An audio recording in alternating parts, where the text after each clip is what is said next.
We are officially extending the Skyline giveaway today. Officially extending the Skyline giveaway to May 1st. We're still waiting on a lot of parts, and I want to provide you guys with the nicest R32 possible. We also have a new clothing drop on April 1st, so set your calendars and don't miss that. That's all I wanted to let you guys know about. You can enter to win the R32 giveaway in the link in the description. Guys, I think I have alleged, I don't know. Last video when I made the video about the R34, I think I upset some people about exposing the craziness of the market, which is fine. I mean, it is what it is. What's funny, like, nothing I said in the video was a secret by any means. Like, it's super public, easy to grab information. So, I don't know. I think some people are mad. I don't know. I've seen some posts and they're like, bro, this dude exposing the 34 market. Well, you know, it is what it is. It's gonna happen either way. Doesn't matter. Anyways, speaking of Skylines, let's go ahead and keep working on the 32 today. Guys, I'm gonna be really honest with you. This car absolutely should run, but I have zero experience with this LS coil conversion. You'll see the video when this thing first starts. I really am super annoyed that it's been taking this long. Basically, I've verified that I'm getting spark when it's not in the motor, right? I know I'm getting pulse in the fuel, and I know I'm getting fuel to the injectors. I'm getting fuel, I'm getting spark allegedly. Probably a ground issue. I'm gonna have my friends from our JDM come this weekend and they're gonna figure it out for me so that I can move on to other stuff. But I have a couple things that I wanna do to this car to make it look nice. I've got suspension and I've got seats. You already know I had to unbox the seats for round 3. We've got some Corbo suede A4s, some suede Corbos. Look at it. This thing needs an interior overhaul. And then, I don't know what coilovers it has, but it won't hurt to do some new BC racings. Before we keep going, I want to show you guys something real quick. Turn this baby up. This is the Cove split. They get pretty loud. Here's what's kind of cool about them though. When I'm not filming, I gotta be listening to music. I gotta pause it for a second. The Cove split is something I've used in the garage for over a year now. It's a great way for me to listen to music while I'm out here. Big reason why I like these is one, you can split them and create some sort of like surround effect on them. So they split really easily. Together or not, they work incredibly well. They've also got subwoofers. This little guy is a great way to take a break from using headphones and stuff like that. It's always nice to fill my shop with music instead of just having it blasting in my head. But whether you're in the garage, your house, your game room, whatever, I've had a lot of you guys buy these and tell me they are incredible, which I know. I wouldn't tell you guys about them if they were bad. These suckers sound amazing, and you're not gonna find anything like this for the offer that I have for you. You can save over 67% off using the code that I've got for you in the description. This little split is a great way to fill your garage or your house or your game room or whatever it is with audio. So use the link I've got for you in the description and check out the Cove split. You'll have to forgive me, mine's a little dirty. It's because I use it. That subwoofers, check out the Cove split. Now back to the video. Here's the cool thing about Skylines is they're really, especially R32s, this 33 was as well, for suspension installs and honestly even like seats and stuff, they kept it very simple back then and then they started changing some stuff and made it really dumb. For the suspension, check this out, dude. You've got one bolt in the front and then you have like 2 or 3 up top. But you've got one bolt here, bro. That's easy. In the back, you've got one bolt here, can you see it? And then you've got a couple up top, like 2 or 3. And as for the seats, seats are simple always, but there's 4 bolts. With our Corbo brackets, we're not gonna have any problems installing them, thankfully. Aside from the RRX that I have in my Supra, these are my favorite seats. I gotta be really careful. My favorite seats Corbo makes. The suede A4s. This is what we did in Jaren's Miat. These are the best. They're like really bolstery, but they look sexy, dude. These things are killer. The A4s actually have a few additional options if you guys have more modernized cars with some of these features. For one, you can add the anti-marine, whatever, the crotch strap. You can also add lumbar support stuff, and you can do heated seat options as well. Suede, it's hard to beat just like suede, dude. It looks good on any car. And then over here, we've got the BCs. I've just got some VR series coilovers. I'm sure the ones in there are probably okay, but BCs, they're kind of hard to beat for the price, and you never know how worn out those guys are. 1 nut and washer, 2 nuts up there, and out with the old.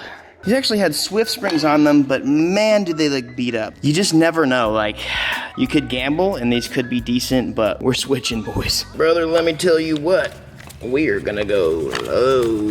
The fun part of installing coilovers is getting them on and seeing how low can you go while remaining pretty functional. But this car's gonna look good. It was too high, I was monster trucking it before. Out with the old. The rear one's a little rough looking. They didn't have the Swifts. Again, they might be fine, but it's not something I want to risk. I want brand new for the boys. That's the front. This is the back. Let's go. Let's hit it. So a couple of things to note. Man, this looks really good, actually. I'm gonna adjust the alignment whenever later. But I also have new wheels coming. Some of you guys like these, but I've got some really cool wheels. They actually just landed today. But I definitely need to, for a couple things, I need to adjust the alignment for one. I don't know what this dude had going on. It has a ton of adjustable suspension under the car, so that shouldn't be hard whatsoever. I also need to be careful and pull out these fenders just a little bit. These are the same specs as the new wheels that I will be running. So I'm trying to get an idea on how fitment going to look. This thing looks so good. It's so sick. Now that we've got this done, this is great. The car actually has, like I said, it's got a lot of adjustable suspension, so it's got a lot of negative camber up front, which is meant for this.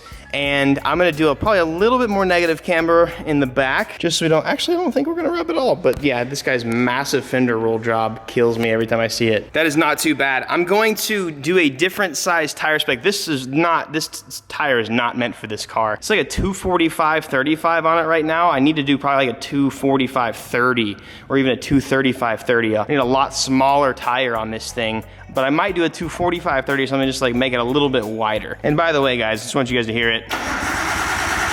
It's like super ready to start, but like I said, like you'll see the next video, these LS coil packs and stuff that I got have made it interesting. I've had a lot of people say that yes, this is a super common issue. Because of that, I'm having the Power JDM guys come and take a look at it with me. I've even broke out the freaking multimeter, and I don't even like touching these things, bro. I've done my best. It's got a really cool bracket, and it's gonna look tight when it's done. Also, another weird thing is like the intercooler. We ordered the intercooler like 4 or 5 weeks ago, and we still don't even have it yet. There's a lot of parts we're waiting for, and I guess this is kind of the thing. Most of these parts I ordered way before the giveaway even started. Like the seats, the wheels, the suspension, all this stuff I ordered back at the beginning of February, if not like the very end of January. So parts just take a while. Sad news as well. Sibon, like, what are you guys doing? We ordered a hood from these guys like 4 weeks ago. They said it was in stock, and then they said, no, it's not in stock. So we ordered a different hood that they said was in stock, and then those weren't in stock. And so now none of their hoods are in stock till like late May, so I'm gonna have to get the hood repainted that was on this car, which is fine because it looks pretty cool, but dude, come on. If you win this car, what are you gonna do to it? Let me know in the comments. If you won this car, what's the first thing you're gonna do? We're not done yet, so it's kind of hard to ask right now, but just let me know. Now, let's go ahead and get these stinky old Japanese seats out of here. Guaranteed farted on at least 3,000 times by some guy from Japan. JDM farts make seats worth a lot of money. I'm really excited for the Corbeau. It's gonna darken up the interior, and it's gonna make it look nicer and feel better when you're sitting down because they're more bolstery seats. I mean, these are like, they didn't really care about seats back in the day. Like even like the race cars had pretty normal seats, but these are like just Nissan Altima seats, bro. Ooh, stinky seat number 1. Coming on out. Ah, what a chonk this thing is. So, oh. One of my many favorite things about Corbeau is their attention to detail. For one, their brackets always just line up perfectly. 2, they always have the right seatbelt bracket. We actually have seatbelts in this bitch. Y'all ain't gonna die. All you gotta do, take the Allens out of this, screw the bracket in, pop her in. All right, mate, easy peasy. Now that the bolts are on, we slap her in there. Boom! And what's cool is we still utilize the factory seatbelt harness, so it's not gonna go bing, bing, bing every time you hop in here. It's hard to beat the black suede A4s. Oh, son! Oh, look at that. Woo! You hear that? It's sunny and raining. It's actually kind of cool. That really distracted me. I'm not even gonna lie, boys. That's kind of sick, but look at that, look at that. I'm gonna be transparent with you guys. I like to be honest. This is the first time ever I've had Corbeaus that didn't line up perfectly. But it took 2 seconds. I had to back a couple bolts out and then screw it back in, and I got all 4 in. After like 10 sets of seats, and it still worked out better than most other companies. I have literally had companies in the past where I've had to drill my own holes in the seat brackets because they've been so off. No mods. still worked. If you ever do notice that like there's a bolt, the hole that you need to get into isn't lining up, all you need to do is back out your other bolts. Make it happen. All right, stanky boy number 2. This guy was leaning. This guy was doing the gangster lean. I gotta figure out who wiped their butt and put it in here, bro? Ooh.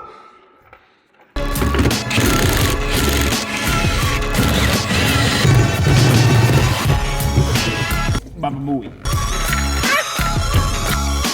Yeah, boom.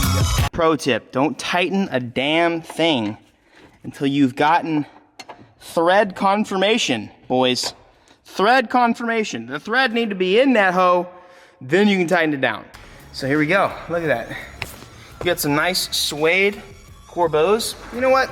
I haven't actually sat in this car enthusiastically before, so I'm gonna pop a squat for the first time in the R32. Oh, we leaning back. My tiny butt need to get close, bro. I just realized this thing's got a leather headliner type thing. Somebody did a leather headliner. What's with me and getting cars that have headliners? It's actually kind of cool because it goes with the seats like really well. Hit up Corbeau for me, guys. Tell him your boy Evan sent you.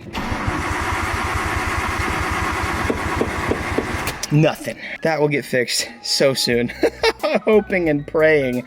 Oh man, really stoked I was finally able to just do a couple mods. I've been spending an unbelievable amount of time trying to figure this car out, but I'm honestly not good with this RB stuff. So instead of wasting my own time, I am making videos on other things until I can get somebody that knows what they're doing. I especially need to know how this works because I plan on LS Cool swapping every RB that I've ever owned and will own because it's a good thing, but I really think that I'm having a grounding issue or it's just like a spring issue.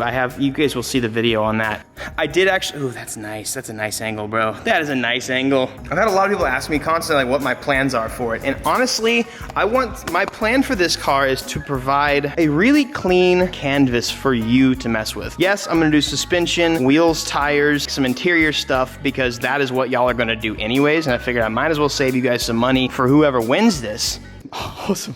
Look how I love the gold. But I also want to give you guys a nice clean palette to work off of. The last 2 cars we've given away have been very built and that's been cool and it's worked well. But this time I got a car that was super abandoned, needed a lot of work, and I also knew that like in the amount of time I had to build the car, there's no way I could do like a full build and like huge stuff. So it's gonna be so nice. I know a lot of you guys' dream car is the R32, so this is your chance with the GTR. With the GTR front bumper, by the way. That's money. That thing's worth a lot, by the way. So next steps, obviously, this thing literally just needs to spark. That's it. Hood is gonna get painted as soon as my Evo 8 is done, and I'm still working out deals with trunks, dude. Like, they said I would have a trunk by now, but I might have to get this thing repainted, and I might just have to make it a little bit cleaner in the back. So I have some really brutal advice for you guys today. It's something that, like, I constantly I actually battle with myself sometimes, even though I consider myself a super hard worker and I'm constantly doing stuff. But don't be upset by the results that you don't see for the work you didn't do. Don't be upset by the results you don't see from the work you didn't do. It's real easy to look at somebody else's success or just to see what success you're not seeing without regarding how much work you haven't put in. There's a lot of times you'll see something in your life, you're like, why has this not happened to me? You know what I mean? Like, why hasn't this happened to me? Well, how much work have you done to make that happen for yourself? Like, how much effort have you put in to make that happen? A lot of times we just kind of expect things to be made for us. And a lot of times we'll see somebody else's success and be like, damn, that should have been me. Well, like, why? Why do you think that? Because like, what effort have you put in? Stay busy and be focused. A lot of time, like for me, I mean, like right now, I'm kind of burnt out. I've had a lot going on. I've stretched myself way too thin lately. Even though I've done my best, I've done my absolute best to have a good time and have a positive attitude. Like I have stretched myself a little too thin and like I'm burnt out. And lately I've been like really hard on myself for like not achieving something like this personally. This has nothing to do with YouTube, personal stuff. Like I'm not seeing results that I want. I'm like, you know what? Maybe it's because work that I haven't put in. So I have to constantly remind myself of that. So I wanted to encourage you guys today. I wanted to end that and let you guys know that that's a great way to approach life and a good way to think. I will catch you guys next video. Remember, you can win this. We have extended it to May 1st. You can win this car and $3,000 cash to do whatever the hell you want with. I want you to do your best to have an amazing day today, okay? Positive attitude. Peace. Hey, I got 2 videos for you guys to watch, and I just want you to watch them, honestly. That's all. And make sure you subscribe as well, because it's good for you. Have a good day. Bye.